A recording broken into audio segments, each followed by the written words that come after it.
Let's see what the gear ball looks like. Oh yeah, look, no teeth at all. History. Can I get it off of here? Let's see what happens.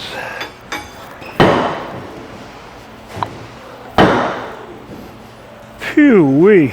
That guy's in there. It's all trashed. I'm not even going to bother with it. It's going to get all new anyway. You know, there's nothing left. Completely gone. Those teeth are typically around 3/8 of an inch tall or something. Twice of what that is.